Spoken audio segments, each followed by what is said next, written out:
नमस्कार दोस्तों, मैं रामचंद्र पाठक 5D सक्सेस कोच। आज बात करते हैं एक महान अभिनेता इरफान खान के बारे में।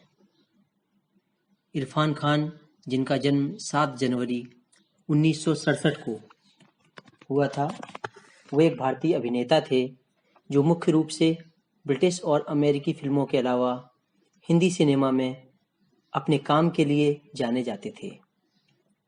30 वर्षों से अधिक के कैरियर में और 50 से अधिक घरेलू फिल्मों की विशेषता के साथ खान को कई पुरस्कार मिले, जिसमें 4 श्रेणियों में राष्ट्रीय फिल्म पुरस्कार और फिल्म फेयर पुरस्कार शामिल थे।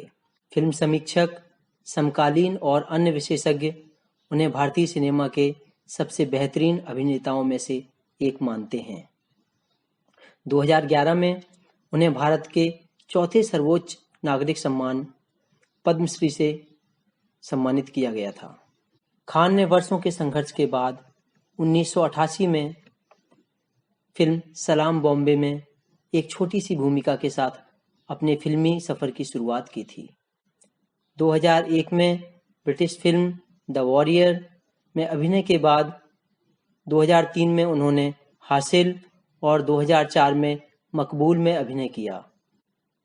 वह 2006 में द नेमसेक, 2007 में लाइफ इन अ मेट्रो और 2011 में पान सिंह तोमर में अपनी भूमिकाओं के लिए आलोचकों की प्रशंसा पाने में सफल रहे। इनमें टाइटल कैरेक्टर के लिए उन्होंने सर्वश्रेष्ठ अभिनेता का राष्ट्रीय फिल्म पुरस्कार जीता। 2013 में लंच बॉक्स, 2015 में पीकू, 2015 में तलवार और 2017 में नो बेड ऑफ रोजेस में उनकी मुख्य भूमिका के लिए सफलता मिली। उन्होंने 2012 में Hollywood film the amazing Spiderman, 2012 में लाइफ ऑफ पाई, 2015 में जुरासिक वर्ल्ड, 2016 में इन्फर्नो की, जिसमें उनके सपोर्टिंग रोल की बहुत सराहना हुई। उनकी सबसे ज़्यादा कमाई करने वाली हिंदी फिल्म हिंदी मीडियम 2017 में आई, जिसने उन्हें सर्वश्रेष्ठ अभिनेता के लिए फिल्म फेयर पुरस्कार जिताया। उनकी अंतिम फिल्म इसके सीक्वल अंग्रेजी मीडियम थी। 2017 तक उनकी फिल्मों ने दुनिया भर में बॉक्स ऑफिस पर $3.643 बिलियन की कमाई की है। 2018 में खान को न्यूरो एंडोक्राइन ट्यूमर का पता चला था। 29 अप्रैल 2020 को 53 वर्ष की आयु में उनका निधन हो गया। खान का जन्म राजस्थान के एक मुस्लिम परिवार में हुआ था। खान की मां सईदा बेगम खान और उनके पिता दिवंगत यासीन अली खान टोंक जिले के पास खजुरिया गांव के रहने वाले थे और उनका टायर का व्यवसाय था। इरफान और उनके सबसे अच्छे दोस्त सतीश शर्मा क्रिकेट में अच्छे थे और बाद में इरफान को सीके नायडू टूर्नामेंट के लिए 23 साल से कम उम्र के खिलाड़ियों के लिए भारत में प्रथम श्रेणी क्रिकेट में कदम रखने के लिए चुना गया था। हालांकि वह धन की कमी के कारण टूर्नामेंट के लिए नहीं जा सके। अभिनय सीखने के लिए इरफान खान ने 1984 में नई दिल्ली में नेशनल स्कूल ऑफ ड्रामा में शामिल होने से पहले जयपुर से एमए पूरा किया। इसके बाद खान मुंबई चले गए, जहां उन्होंने दूरदर्शन पर कई टेलीविजन धारावाहिकों में काम किया, जिनमें चाणक्य, भारत एक खोज, सारा जहां हमारा, बनेगी अपनी बात, Chandrakanta, Shrikant, Anugoonj, star best seller और स्पर्श शामिल हैं। इससे पहले उन्होंने दूरदर्शन पर एक टेलीप्ले में अभिनय किया था जिसका नाम लाल घास पर नीले घोड़े था, जहां उन्होंने लेनिन का किरदार निभाया था। उन्होंने अली सरदार जाफरी द्वारा निर्मित कहकशां में भी प्रसिद्ध क्रांतिकारी उर्दू कवि और भारत के मार्क्सवादी राजनीतिक कार्यकर्ता मखदूम मुहिउद्दीन की भूमिका भी निभाई। उन्होंने स्टार बेस्टसेलर, जो कि स्टार प्लस पर प्रसारित हुआ, उसमें भी कुछ एपिसोड में अभिनय किया। एक एपिसोड जिसका नाम था एक शाम की मुलाकात, उसमें उनकी भूमिका एक ऐसे दुकानदार की थी जिसे गलतफहमी है कि उसके मकान मालिक की पत्नी उसे बहकाने की कोशिश कर रही है, और यह पता चलता है कि उसकी पत्नी उसे धोखा दे रही है। दूसरे में उन्होंने एक ऑफिस अकाउंटेंट की भूमिका निभाई जिसने अपनी महिला बॉस का अपमान करने के बाद बदला लिया। वह 2 एपिसोड के लिए भंवर नामक एक धारावाहिक में भी दिखाई दिए। एक एपिसोड में उन्होंने ठग की भूमिका निभाई जो किसी भी तरह से अदालत में पहुंचता है। रंगमंच और टेलीविजन ने उन्हें तब तक बचाए रखा जब तक मीरा नायर ने उन्हें सलाम बॉम्बे में एक कैमियो ऑफर नहीं कर दिया। ये फिल्म 1988 में आई थी। हालांकि उनकी भूमिका को अंतिम फिल्म में संपादित किया गया था। इसके बाद उन्होंने बासु चटर्जी की समीक्षकों द्वारा प्रशंसित ड्रामा फिल्म कमला में रूपा गांगुली के साथ काम किया। 1990 के दशक में वे समीक्षकों द्वारा प्रशंसित फिल्मों एक डॉक्टर की मौत और सच अ लॉन्ग जर्नी और कई अन्य फिल्मों में दिखाई दिए जिस पर किसी का ध्यान नहीं गया। 1998 में खान ने रत्नाकर उर्फ वाल्मीकि की भूमिका निभाई जो डाकू थे और जाने माने कवि में बदल गए, जिन्होंने संजय खान के धारावाहिक हनुमान में भाग लिया। कई असफल फिल्मों के बाद चीजें बदल गईं जब लंदन स्थित निर्देशक आसिफ कपाड़िया ने उन्हें द वॉरियर में मुख्य भूमिका दी, जो एक ऐतिहासिक फिल्म थी जो हिमाचल प्रदेश और राजस्थान में 11 सप्ताह में पूरी हुई थी। 2001 में द वॉरियर को अंतर्राष्ट्रीय फिल्म समारोह में दिखाया गया, जिससे खान एक प्रसिद्ध चेहरा बन गए। 2003 से 2004 के बीच उन्होंने अश्विन कुमार की लघु फिल्म रोड टू लद्दाख में अभिनय किया। अंतर्राष्ट्रीय समारोहों में फिल्म की समीक्षा मिलने के बाद फिल्म को खान के रूप में एक पूर्ण विशेषता में बनाया जा रहा था। उसी वर्ष उन्होंने समीक्षकों द्वारा प्रशंसित मकबूल में महत्वपूर्ण भूमिका निभाई, जो शेक्सपियर के मैकबेथ का एक रूपांतर था। उनकी पहली बॉलीवुड लीड भूमिका 2005 में फिल्म रोग के साथ आई।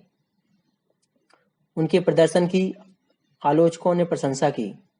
एक ने लिखा, इरफान की आंखें उनके शब्दों की तुलना में जोर से बोलती हैं और हर बार जब वह फ्रेम में होता है, चाहे वह उसके दोस्त मनीष से बात कर रहा हो या सुहेल के साथ बहस कर रहा हो, वह एक अभिनेता के रूप में अपनी क्षमता दिखाता है। इसके बाद वह कई फिल्मों में मुख्य भूमिका निभाते हुए या खलनायक के रूप में सहायक भूमिका में दिखाई दिए।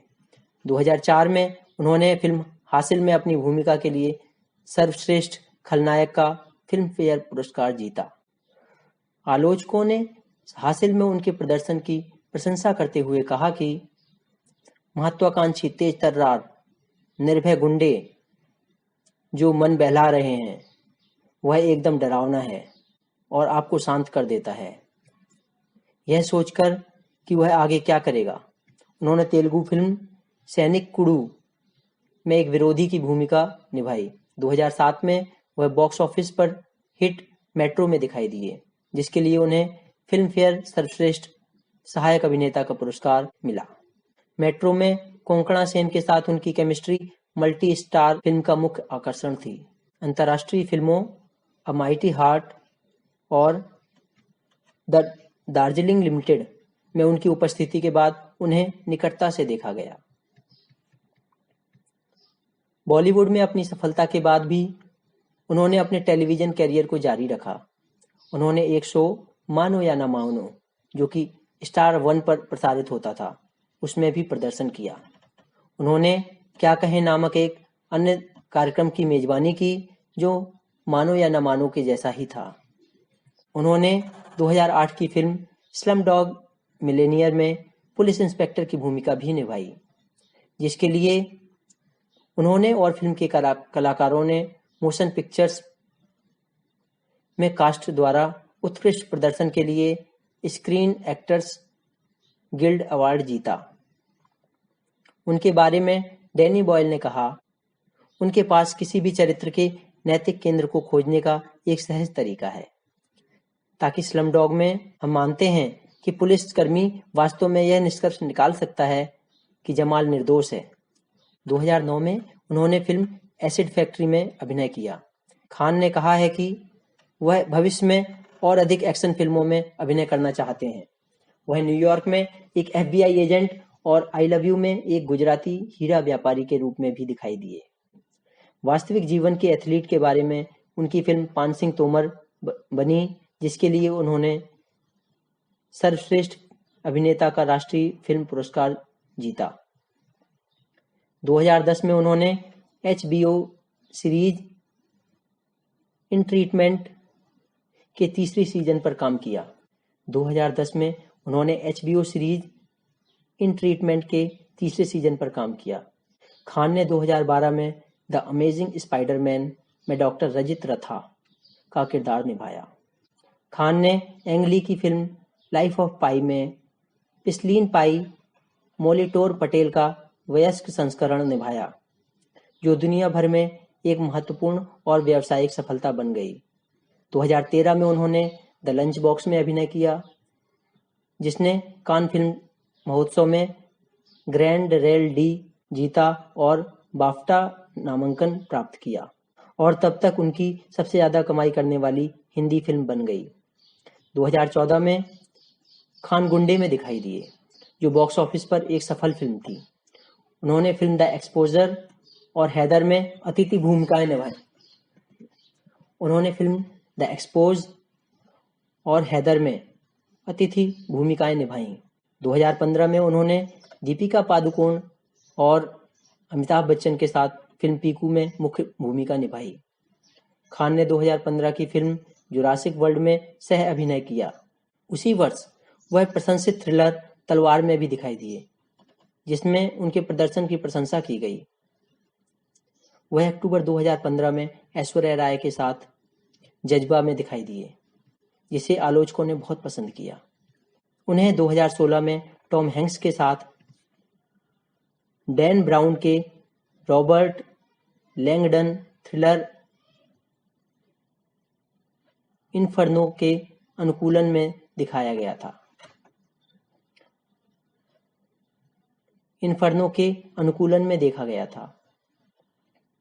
2017 में खान 2 फिल्मों हिंदी मीडियम और करीब करीब सिंगल में दिखाई दिए।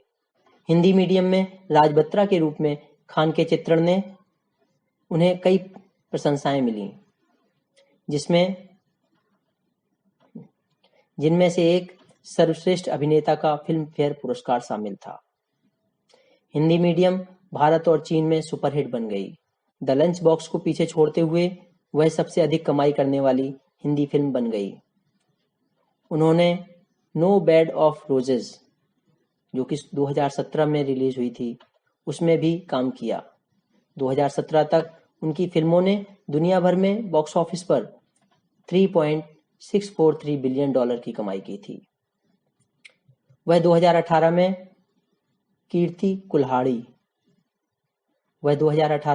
कीर्ति कुल्हाड़ी के साथ ब्लैकमेल में भी दिखाई दिए। खान की अंतिम फिल्म अंग्रेजी मीडियम थी, जिसका निर्देशन होमी अदजानिया ने किया था, जिसमें करीना कपूर खान, राधिका मदान और दीपक डोबरियाल के साथ कॉकटेल और फाइंडिंग फैनी का निर्देशन किया गया था। यह फिल्म 13 मार्च 2020 को रिलीज हुई थी। सितंबर 2015 में उन्हें रिसर्जेंट राजस्थान के ब्रांड एम्बेसडर के रूप में नियुक्त किया गया था, जो राजस्थान की राज्य सरकार द्वारा एक अभियान था। उन्होंने विधानसभा रोड, जयपुर में भारतीय सेना के लिए युद्ध स्मारक में लाइट एंड साउंड शो में अपनी आवाज भी दी थी। यह शो राजस्थानी सैनिकों की वीरता और साहस और युद्ध में उनकी ऐतिहासिक और आधुनिक विजय को चित्रित करता है। 23 फरवरी 1995 को खान ने लेखक और साथी, नेशनल स्कूल ऑफ ड्रामा की ग्रेजुएट सुतापा सिकदर से शादी की। उनके 2 बेटे थे, बाबिल और अयान। सिकदर ने उनके बारे में कहा, वह हमेशा ध्यान केंद्रित करता था। मुझे याद है कि जब वह घर आएगा, वह सीधे बेडरूम में चला जाएगा, फर्श पर बैठेगा और किताबें पढ़ेगा। हम में से बाकी लोग गपशप करते हुए घूमेंगे। अब भी जैसा कि वह सप्ताह में कम से कम एक नई हॉलीवुड स्क्रिप्ट पढ़ता है, वह हमेशा होमवर्क करने में विश्वास करता है। सुबह 3 बजे तक जागता है, नोट्स बनाता है, अपने चरित्र को निभाने के तरीकों को समझने की कोशिश करता है। फरवरी 2018 में खान को एक अनजान बीमारी का पता चला और यह कई मीडिया आउटलेट द्वारा अनुमान लगाया गया था कि उन्हें मस्तिष्क कैंसर है। बहुत अटकलों के बाद अभिनेता ने अपने ट्विटर अकाउंट पर यह घोषणा की कि वह अपनी कहानी को 1 सप्ताह या 10 दिन में साझा करेंगे और मीडिया और प्रशंसकों से कुछ भी अटकलें नहीं लगाने को कहा। 16 मार्च 2018 को खान ने एक ट्विटर पोस्ट के माध्यम से घोषणा की वह एक न्यूरो एंडोक्राइन ट्यूमर से पीड़ित हैं, कैंसर का एक दुर्लभ रूप जो शरीर के विभिन्न हिस्सों को टारगेट कर सकता है। वे उपचार के लिए लंदन गए। उन्हें 28 अप्रैल 2020 को मुंबई के कोकिलाबेन धीरूभाई अंबानी अस्पताल में भर्ती कराया गया था, जहां उन्हें कोलन इन्फेक्शन का इलाज मिलने लगा। अगले दिन 53 वर्ष की उम्र में संक्रमण से जयपुर में अपनी मां की मृत्यु के 4 दिन बाद उनकी मृत्यु हो गई। अभिनेता अमिताभ बच्चन और कमल हसन सहित बॉलीवुड की अनेक हस्तियों ने उनकी मौत पर श्रद्धांजलि अर्पित की। राष्ट्रपति, प्रधानमंत्री और देश के बड़े बड़े नेताओं ने उनकी मृत्यु पर खेद जताया। उनकी कमी कोई पूरी नहीं कर सकता। हम सभी ऐसे महान कलाकार को अश्रुपूरित श्रद्धांजलि देते हैं।